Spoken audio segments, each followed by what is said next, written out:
I'm Maria, and joining me as always is Devendra. If you're watching this, you already know your German letters. Today, we turn those letters into real, confident speech. Devendra, are you ready to actually sound German? Maria, I am so ready. Honestly, I can read the words on the page, but the moment I open my mouth, it falls apart.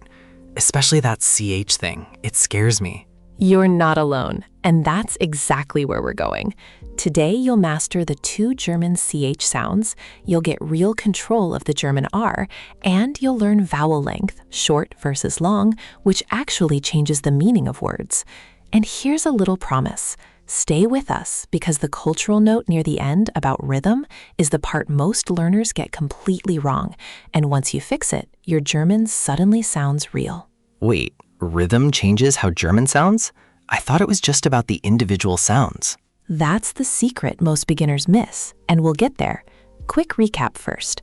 Last time we walked through the alphabet and the vowels with those dots, the umlauts. E, U. Hold on to those, because vowel length builds right on top of them. If you're new here and you want a steady stream of these lessons, subscribe to Langmitra. We ship one a week and they build on each other, just like this. Got it. Okay, let's attack the scary one first, the CH. Let's do it. So here's the key idea, Devendra. German has two different CH sounds, and which one you use depends on the vowel right before it. We call them the soft CH and the hard CH. Let's start soft. The soft one is called the ich-Laut. Think of the sound a cat makes when it hisses gently, or the start of the English word huge, that breathy hew. Your tongue rises toward the roof of your mouth, but it never quite touches. Air just whispers through. So it's not a K and it's not throaty? Exactly, not throaty at all for this one. The classic word is ich. Listen, ich. The tongue is high and forward, almost smiling. Now you try. Ich. Ah, good attempt, but you landed on a hard K at the end. That K is the most common slip. Don't close your mouth. Keep the air flowing, like you're fogging up a cold window very gently. Try again. Ich, ich.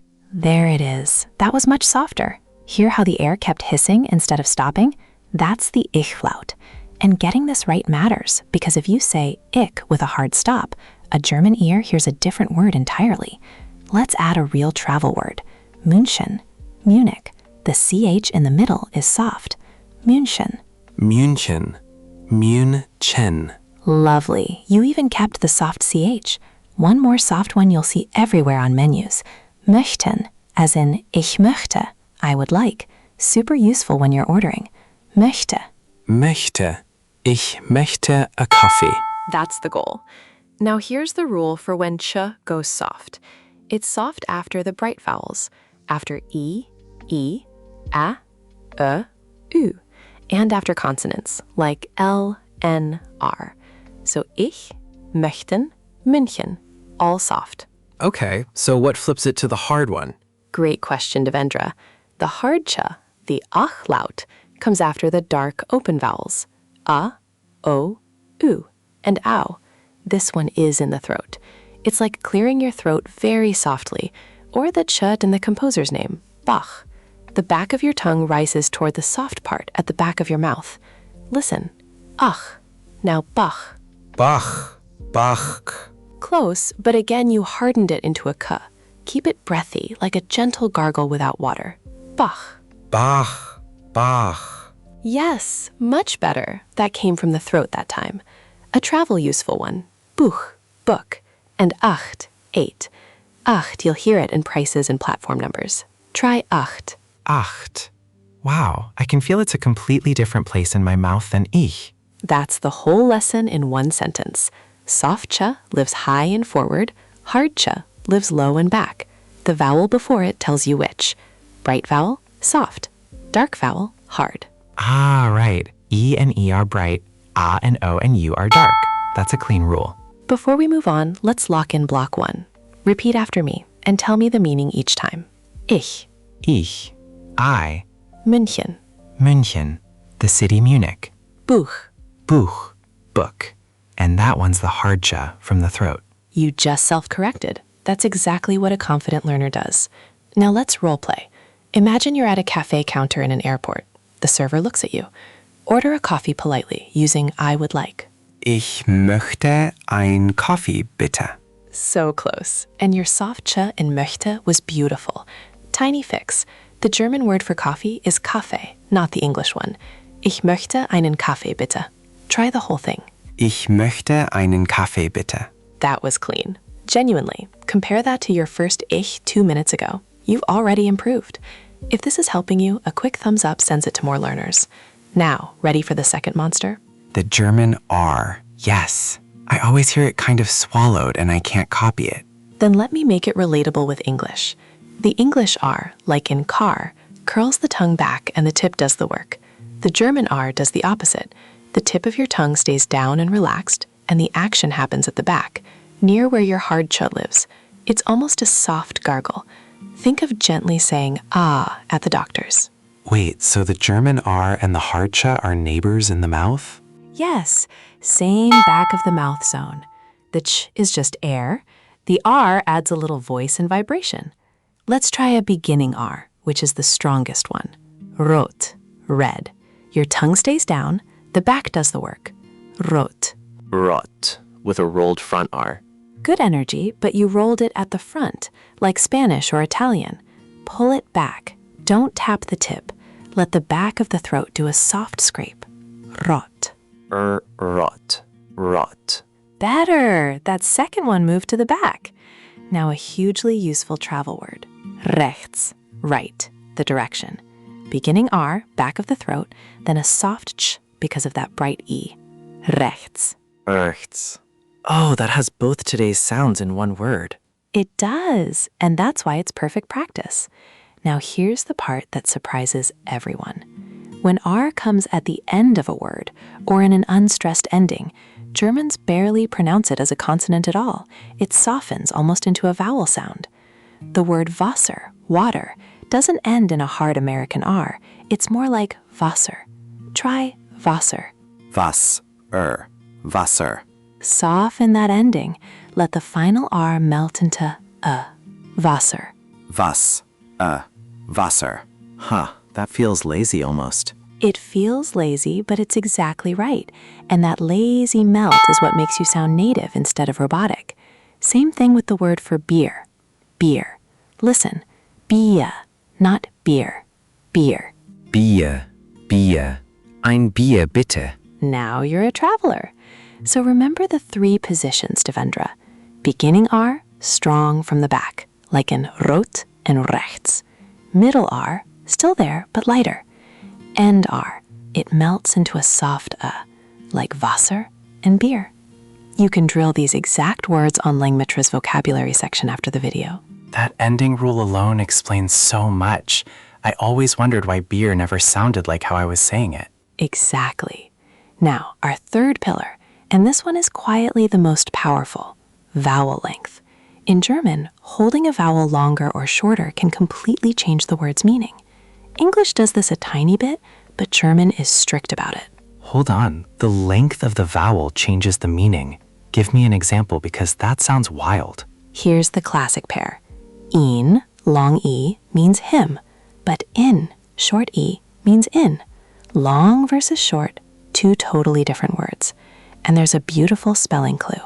When a vowel is followed by a doubled consonant, it's usually short. When it's followed by a single consonant, or by an H, or it's doubled itself, it's usually long. Oh, so the spelling is literally telling me how long to hold it. That's the aha moment, yes. Look at Stadt, city, versus Stadt, state, like a country. Stadt has a double T after the A, so the A is short and clipped. Stadt. But Stadt has a doubled A, so it's long and stretched. Stadt. Try the short one. Stadt. Stadt, short and snappy. You clipped it nicely. Now the long one. Really stretch the vowel. Stadt. Stadt. Beautiful contrast. And here's why this matters so much for travel. The word for street you'll see on every single sign is Straße. The BS, that sharp S letter, and the spelling tell you the A is long. Straße. Straße, Straße.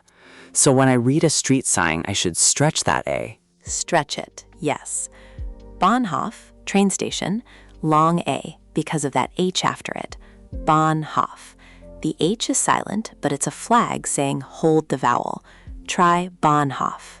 Bahnhof, with the long A and the R-less feel. Spot on, and you naturally softened it.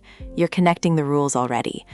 Honestly, since I started learning on Langmitra, this layered way, one rule stacking on the next, is what finally made pronunciation click for me too. It really is stocking. Ch, then then length, and they all show up together in real words. Which brings us to our cultural deep dive, and this is the rhythm part I promised. If you've made it this far, here's your bonus. The single biggest thing that makes a beginner sound German isn't any one sound. It's stress and rhythm. German is a stress-timed language. That means in any word, one syllable gets punched hard, and the others get squeezed shorter and quieter. Germans don't give every syllable equal time. Huh, so it's not flat and even like I was saying it. Not at all. Take Bahnhof again. It's not Bahnhof, 2 equal beats. It's Bahnhof. Big stress on the first part, the second part shrinks. Most beginner words in German stress the first syllable. Try it with the punch. Bahnhof. Bahnhof. Oh wow, that already sounds more real. Doesn't it? Now here's the cultural insight I love. German compound words and German love stacking words together almost always keep that strong beat on the first piece. The language sounds organized, almost architectural because of this. Some people say German sounds strict or precise, and a lot of that impression comes purely from this firm, even rhythm of stressed and squeezed syllables. The sound of the language reflects how it's built. That's fascinating, because in my language, the rhythm is much flatter. Syllables get more equal weight. So when I speak German flat, I'm basically importing my home rhythm onto it. Exactly. And that's the most relatable insight a learner can have. We all carry our native rhythm with us. Once you notice it, you can switch it off. So let's practice the switch. Danke, thank you. Punch the first part. Danke, not danke. Danke. Yes. And Entschuldigung, excuse me, which looks terrifying, but the stress lands on the Schul part. Entschuldigung. Find that one strong beat and let the rest shrink. Try it slowly. Entschuldigung. Entschuldigung. That was genuinely impressive for a first go. You found the stress and let the ending fade. That's native rhythm. Remember, every expert was once a beginner mangling Entschuldigung. That actually makes me feel better because I definitely mangled it. Let's do a rapid review, Devendra. I'll say it, you repeat, and give me the meaning. Ich. I. Soft ch, high and forward. Buch. Book, hard ch, from the throat. Rechts. Rechts, right, the direction. Back of throat R and a soft ch. Wasser. Wasser, water. The end R melts into a. Wasser. Straße. Straße, street. Long A, stretched. Now string it together. You're a tourist asking for directions to the train station. Give it your best. Entschuldigung, ich möchte zum Bahnhof. Wo ist die Straße bitte? Devendra, listen to me. Compare that to the man who said ich 12 minutes ago. You just chained a soft ch, a back R, a long vowel, and first syllable stress into one real sentence. That is a huge difference. Tiny polish. Wo ist means where is. Perfect. And you nailed the rhythm on Bahnhof. I'm genuinely impressed. Oh wow, that actually felt smooth that time. It's clicking. It's clicking because you stacked the rules instead of memorizing words. That's the whole method. So for practice before next time, read 3 street signs or menu items out loud every day. For each word, ask yourself 3 questions. Is the ch soft or hard? Where does the R sit? And which syllable gets the punch? Just those 3. I can do that. Honestly, I'm going to be muttering at every sign I see now. That's exactly the energy. And if today's vowel length surprise, that in and een are different words, caught you off guard, drop it in the comments and share this with someone you know learning German. Next time, we take these sounds and put them to work. Real greetings and polite first meeting phrases, so you can make a warm first impression from the very first hello. Greetings next. Perfect. That's the part I actually need for a real trip. Thank you, Maria. This finally made the sounds feel possible. You did the work, Devendra. Keep muttering at those signs. From all of us at Langmitra, tschüss, and we'll see you in the next one. Bye, everyone. Tschüss. See you next time. Before we recap, one quick ask. What worked for you in this lesson? What felt hard? And what topic should we teach next? Drop it in the comments. Your feedback shapes what we build next.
One language sets you in a corridor for life.